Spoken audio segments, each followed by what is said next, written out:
ආයුබෝවන් සුබ දවසක් ඔබ සැමට. ඉතින් අදත් අපි ආවා බොහොම වටිනා වීඩියෝවක් අරගෙන ඔබ වෙනුවෙන්. වර්තමාන සමාජයේ ගොඩ දෙනෙකුට තියෙන ප්‍රශ්නයක් තමයි අක්මාවේ පමණට වඩා අහිතකර මේදේ තැන්පත් වීම. එහෙමත් නැත්නම් සිරුරේ අහිතකර කොලෙස්ටරෝල් මට්ටම වැඩි වීම. මෙය සිරුරේ තවත් අහිතකර ප්‍රතිඵල රාශියකටම මඟ පාදයි. හෘදයාබාධ, ආඝාතය, අධිරුධිර පීඩනය, පර්යන්ත දමනී රෝග, පපුව වේදනාව ඉන් ප්‍රධාන වෙනවා. ඉතින් සිරුරේ කොලෙස්ටරෝල් මට්ටම අඩු කර ගැනීමට විවිධ අය විවිධ දේ කරනවා. ඒ අතරින් ගොඩ දෙනෙක් උදේ පාන්දරට ඇවිදින්න යනවා. එහෙමත් නැත්නම් ජොගින් කරන්න යනවා. මේද තැන්පත් වීමට ඒක හොඳ ප්‍රතිකාරයක්.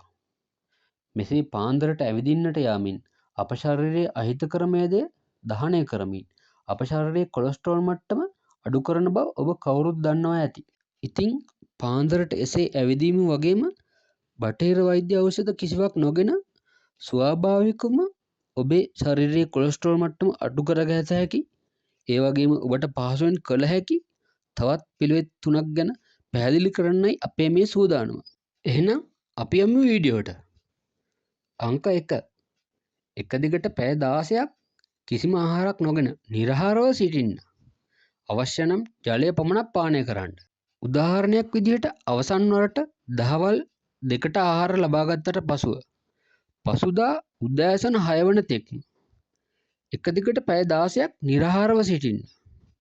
මේ අතරට ඔබ නිදා ගන්නා කාලයත් ඇතුළත් වන නිසා මෙය පහසුයි. විකාල භෝජන ශික්ෂාපදය රකිමින් බෞද්ධ භික්ෂුන් වහන්සේලා සිදු කරන්නේද මෙම ක්‍රියාපිළිවෙතයි.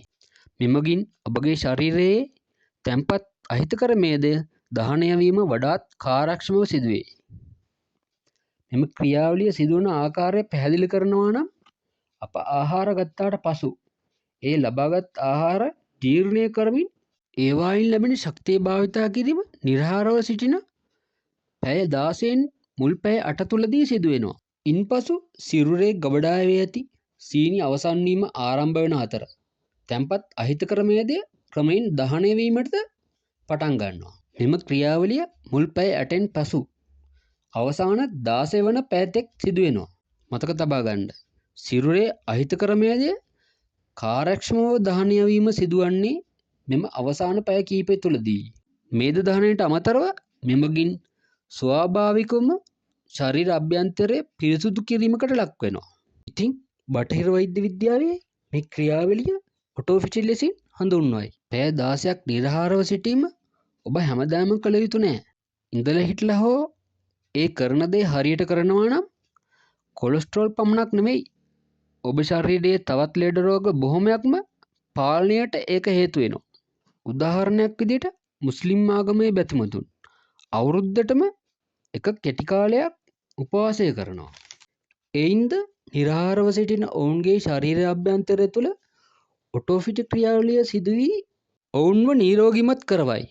දැන් අපි මේ වීඩියෝවේ අවසානයටයි ඇවිල්ලා ඉන්නේ. ඉතින් කොලෙස්ටරෝල් වගේම තවත් ලෙඩ රෝග බොහොමයක්ම පාලනය කරමින් ශරීර සෞඛ්‍ය නිරෝගීමත් කරන ලෝකෙම පිළිගත් බොහොම සාර්ථක ක්‍රියාපිළිවෙතක් තමයි මේ ඔටෝෆිජි කියලා කියන්නේ. එහෙනම් ශරීරයේ කොලෙස්ටරෝල් පාලනයට ඔබට කළ හැකි අනිකුත් කාරණා ඉදිරි වීඩියෝවෙන් කතා කරන්නට බලාපොරොත්තු වෙන්න. අදට අපි ඔබෙන් සමු ගන්නවා. ඔබට සුබ දවසක්.